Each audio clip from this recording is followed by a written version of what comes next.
आइए जी अभिषेक कुमार, इनके लिए भाई बजाइए। अब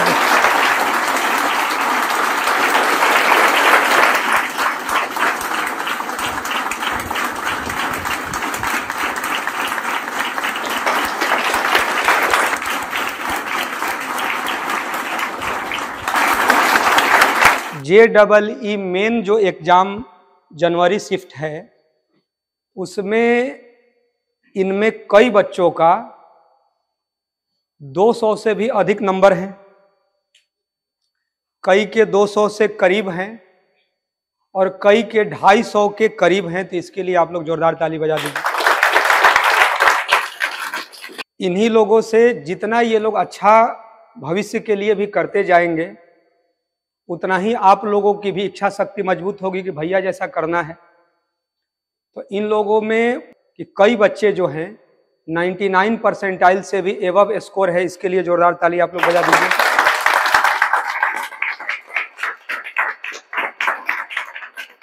और इसी तरह थोड़े थोड़े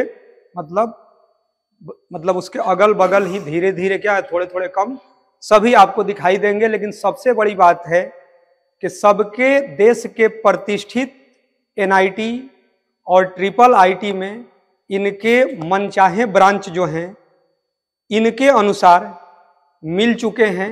उसके लिए जोरदार ताली बजा दीजिए।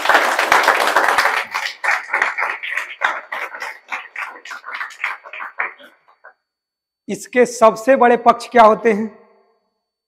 सबसे बड़े पक्ष यही हैं कि मोबाइल से दूरी बनाना। लेकिन ये सिर्फ 2 साल इन लोगों के पास मोबाइल नहीं थे।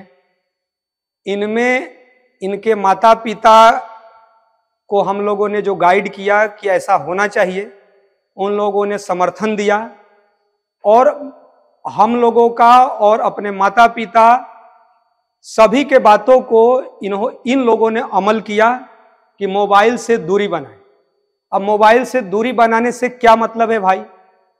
यदि आपके पास से मोबाइल हैं, मोबाइल फोन, तो कोई क्वेश्चन आपसे सोल्व नहीं हुए तो 3 से 5 मिनट में आप गूगल या यूट्यूब या जहां भी आपके पास सुविधा हो वहां से आप सॉल्यूशन देख लेते हैं, खुश भी हो जाते हैं।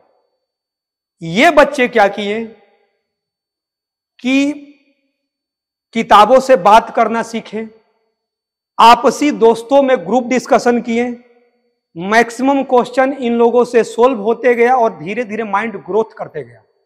जहां पर लगा कि अब कुछ क्वेश्चंस ऐसे हैं जो एक ग्रुप नहीं सोल्व किया, तो उसके लिए तो हम लोग हैं, टीचर लोग तो हैं ही। तो वहां तो मान लीजिए कि क्लास में हम लोगों से जब मुलाकात हुआ तो वहां सोल्व होते चले गए। लेकिन आपको 3 से 5 मिनट में ही सॉल्यूशन देखने का आदत हो गया तो आपके धीरे धीरे माइंड डिक्रीज करने लगे और आपका मेन एग्जाम में औसत जो बच्चे हैं उसके स्कोर कम होने के चांसेस हैं और रियल में बहुत के कम हुए भी हैं। सबसे बड़ी बात क्या है कि ग्रुप डिस्कशन बहुत ही जरूरी होता है। ये सभी ने एक दूसरे का मदद किया, सभी ने एक दूसरे का। ये क्लियर है कि जब 10th बोर्ड का एग्जाम ये सब बच्चे देकर आए 2023 में, तो सबके ना बोर्ड मार्क्स एक जैसे थे, ना सबके सोचने की शक्ति एक जैसा था। और यदि आप IIT, NIT, IIIT को मिला लीजिएगा तो सबके सीट का मतलब हुआ कि करीब करीब 50,000 के करीब। और यदि इस साल यदि 16 लाख बच्चे यदि बैठे हैं लगभग, तो इसका मतलब है कि साढ़े 15 लाख को छटना ही छटना है। तो कहने का मतलब है गांव से निकलकर आर्थिक रूप से गरीब परिवार के बच्चे देश के सबसे प्रतिष्ठित कॉलेजों तक तो कैसे पहुंच रहे हैं। जैसे आज आप लोगों ने इन लोगों को माला पहनाया, पिछले साल ये लोग अपने सीनियर को माला पहनाए थे। वो सभी बच्चे काफी मतलब कि किसी का तो उसमें मैक्सिमम बच्चे का अपना घर भी नहीं था, मतलब किराए के मकान पर बच्चे उसका परिवार रहता है। और देश के प्रतिष्ठित IIT तक जाना, NIT में CS ब्रांच को लेना, तो अभी तो इन लोगों का पहला सीढ़ी है, उसके बाद अप्रैल में भी मौका मिलता है, उसमें बच्चे चाहते हैं तो और अपने को स्कोर को बढ़ाते हैं, लेकिन जनवरी में ही अपने सीट को, अपने मनचाहे ब्रांच को कन्फर्म करना, ये अपने आप में काफी प्रेरणा है।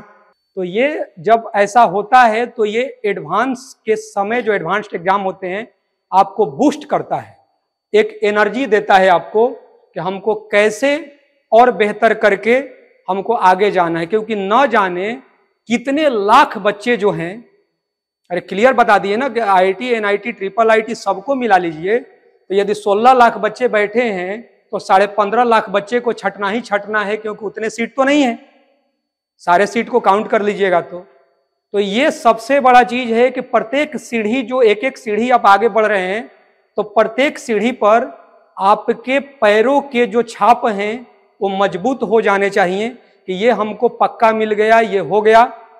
तो इन बच्चों के लिए लास्ट में बस यही बोलेंगे कि चाहे वो गांव से बच्चे हो या शहर से बच्चे हो या आर्थिक रूप से गरीब परिवार से हो या लोअर मिडिल क्लास के बच्चे हो, मुझे यकीन है कि शहर हो या गांव हो, मुझे यकीन है कि गांव छोटे होते हैं लेकिन लोगों के ख्वाब नहीं, मुझे यकीन है कि आदमी का कद उसके इरादों से मापा जाता है, मुझे यकीन है कि हार और जीत के बीच के फासले बड़े होते हैं परंतु नामुमकिन नहीं। करो यकीन खुद पर तो दुनिया तुम्हारी, क्योंकि जीतने वाले छोड़ते नहीं और छोड़ने वाले जीतते नहीं। इन बच्चों को मान लीजिए कि हम लोग एक परिवार बनकर एक पढ़ाने का प्रयास किए, लेकिन कई मायनों में ऐसा हुआ होगा, शायद सभी शिक्षक लोग इसकी समर्थन करेंगे, क्योंकि मैंने भी ऐसा फील किया कि कई मायनों में बच्चों से भी सीखने को मिलता है। आपके पास किसी क्वेश्चंस को अलग अलग मेथड से सिखाने का प्रयास करते हैं, कई बार कुछ बच्चे जो हैं नए मेथड से बताते हैं उस क्वेश्चन को, तो टीचर मुस्कुराते हैं, लेकिन ये देखते हैं कि इस बच्चे से भी हम लोगों ने कुछ सीखा। तो इन लोगों का अपना एक इरादा था, ईमानदारी था, और जैसे जैसे हम लोगों ने बोला, अब हम ही लोग बोलेंगे कि जब आप अपने मनपसंद के कॉलेज में जब जाइएगा तो आप मोबाइल फोन रखिए, लैपटॉप रखिए, क्योंकि उन सुविधाओं के साथ आपको अब अपने जीवन में आगे बढ़ना है। लेकिन हम लोग ऐसा प्रयास करते हैं कि ये 2 साल इससे दूरी बनाते हैं, तो मैक्सिमम औसत दर्जे के भी बच्चों के सक्सेस होने के चांसेज रहते हैं, और जो थोड़े से अच्छे हैं वो बच्चे और अच्छे करके बेहतर रैंक के साथ, बेहतर परसेंटाइल के साथ, या अपने जीवन में, मतलब ये 2 साल है कि किताबों से बात करना जब चालू कर दिए तो वो सेल्फ स्टडी करना सीख गया, पढ़ना सीख गया। तो ये सब कम से कम वैसी सीख गए हैं। इनके माता पिता को सैल्यूट करते हैं। इन बच्चों को भी एक प्रकार से है कि ये बच्चों ने अपने माता पिता, अपने गुरुजनों का बात माना, क्योंकि आधुनिक व्यवस्था में मोबाइल फोन से दूरी बनाना, ये बच्चों से कहना एक बहुत बड़ा चैलेंज है, लेकिन इस कम उम्र में यदि बच्चों ने ये स्वीकारा तो एक बार इन लोगों के लिए एक ताली तो हो जानी चाहिए।